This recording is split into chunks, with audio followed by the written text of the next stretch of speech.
I speak 7 languages. And as soon as people find out about that, what I'm most often asked, other than for my phone number, is how did you do it? How did you go about learning all these different languages? Well, today, I'm going to share with you some answers. So my phone number is 212. I'm just kidding. See, I was raised as a polyglot. And by the time I turned 18, I could speak already 4 different languages. And then, for the subsequent 3 years, I learned 3 additional languages. And it's about those 3 years that I want to talk about. Because my language acquisition process was very different from that of my peers. In that it was never this stressful, strenuous, difficult, seemingly impossible task, but rather something enjoyable, fun, exciting. I loved it, every single moment of it.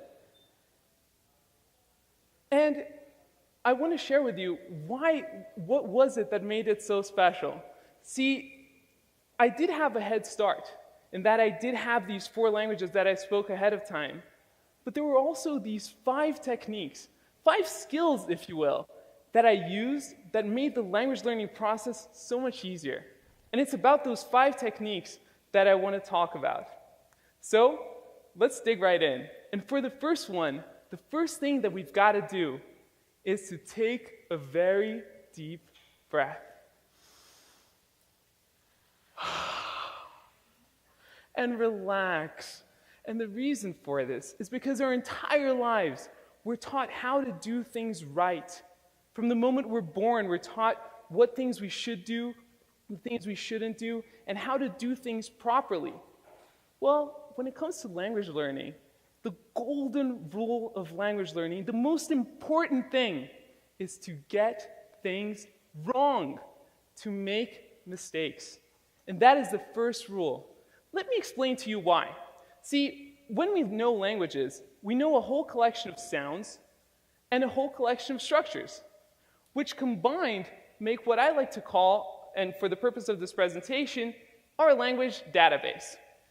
And our language database will contain all the sounds and structures that we know. However, there's a whole family of sounds and structures that are beyond our database. And for us to be able to embark on those and to be able to explore those, there's nothing within our database, nothing within our knowledge that will tell us when we're getting these structures right. Nothing to tell us when that sound is precise. Let's say we're going to explore this one specific sound. There is nothing in our database. When we're saying it, we could say it perfectly, but in our minds, it will sound like a mistake. So you know that queasy feeling that we feel, that insecure thing when we feel like we're doing something wrong? That is the trigger that you need to look for, because that is a signal that tells you that you're going beyond your database and that you're allowing yourself to explore the realm of a new language. Let me show you how this works in practice. So let's say we're going to go and learn the word door in Spanish. So the word door in Spanish is puerta. So for puerta, we've got a few sounds that exist in English. So the pu, e, and the ta. However, when it comes to the r, that sound is not in our database. The rrr, the rolled r, does not exist in the English sound database. And it's a little bit on the outside.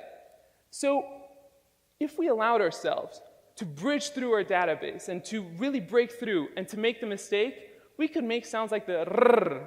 But instead, what sometimes happens is that we get the closest relative of it that is within the database, and that is the r sound. And that r sound makes something that sounds like puerta, which doesn't mean a thing in Spanish. It actually doesn't sound too charming, and it doesn't tell you too much. So for the first technique, allow yourself to make that mistake so that sounds like puerta can come out. And now let's go to the second one. For the second one, I'm going to need some of your collaboration. We are going to read these 4 beautiful words, and on the count of 3. So let's start with the first one. On the count of 3. 1, 2, 3. Mao, perfect. The second one. 1, 2, 3. Perfect. Third one. 1, 2, 3. Perfect. And the third one, the fourth one. 1, 2, 3. Let me show you what happened when we did this. We get these 4 words, and we put them through a sort of American English filter, and we get something that looks kind of like this. And I'll tell you the results of that. So for the first one, mão, which means hand in Portuguese, we put it through the filter, we get mau. For the second one, we get coco, which is coconut in Portuguese, or coco, which means poop. We put it through the filter and we get a warm cup of cocoa. And for the fourth one, we have huo, which means fire in Chinese. And we get, if you're feeling really creative, maybe a dude doing karate. But anyways, they don't tell you much about how these things are pronounced. And if you think it's only one way, only if you're going from English to a different language, think about non-native speakers and try to explain to them that this is pronounced though, and that this is pronounced thought, and that even though they look almost identical, they have nothing to do with one another. Or try to explain to them that this is enough and that this is just simply wrong. See, there is nothing useful about using that foreign alphabet when you're trying to learn the language. Why? Because it will give you wrong signals. So what is the second technique? Scrap it. Scrap the foreign alphabet. Let me give you an alternative of how you can go about this. This is a Brazilian currency, and it's spelled like this. So on the count of 3, can we all say the name of this currency? 1, 2, 3. We have some people who know the spelling. Yeah, real for the most part.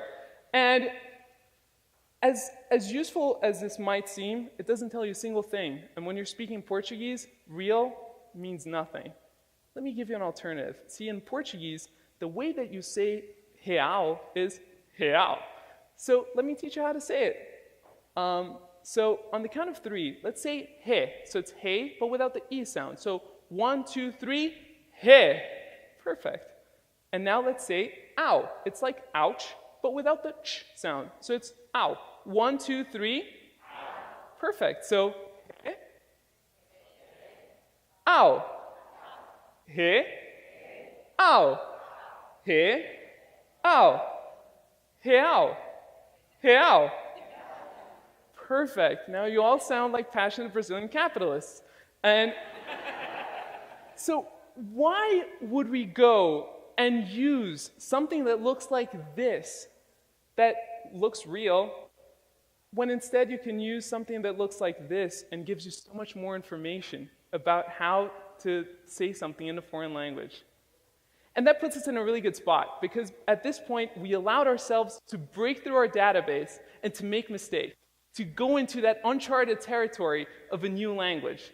And then we figured out how to take notation in a way that the information is actually meaningful. But then how can we test it? And that's where technique number 3 comes in. Technique number 3 is about finding a stickler. So finding someone who's detail-oriented and who won't let you get away with the mistakes. And more than finding someone who's really that person, the guru for the language, it's more about establishing the right sort of relationship. Relationship with someone where they will correct you. They'll feel comfortable correcting you and making sure that you're getting to that spot you wanted in the language. But at the same time, someone who will encourage you to get things wrong and to make those mistakes in the first place. And sticklers could be your teacher, it could be your tutor, it could be a friend, it could be someone on Skype or Craigslist. It doesn't matter. You can find sticklers all over the place, and with technology, it becomes a lot easier to find them. And then it's time to practice. And for practicing, we've got the 4th technique. See, I always thought I had this thing that was a little bit of a Sid craziness that I did, and then I realized how useful it was. I always did what I like to call shower conversations. And shower conversations are exactly what they sound like. When I was learning a new language, I would stay in the shower for a few minutes, and I remember having all these discussions. I remember when I was learning Chinese, and I would haggle and try to get 2 yuan more to get that wonderful dumpling and getting the discount. Or I would go to Roma, and I would ask for directions to the best piazza. It was amazing. And the beautiful thing about a shower conversation is that it allows you to find wherever you have a gap in your knowledge, because you're having the conversation on both ends. For example, it's easy to ask for directions. How about receiving them? Or even better, giving directions? Well, the shower conversation forces you to have both sides of the conversation. And you don't need to have them in the shower. The wonderful thing about them as well is that you can have them anywhere. So you can have them in the shower, in your apartment, walking down the streets, in the subway. And seriously, if you're in the subway, speaking to yourself in a foreign language in New York, you'll fit right in. You're fine. And it's great because you don't depend on anything or anyone to get your practice.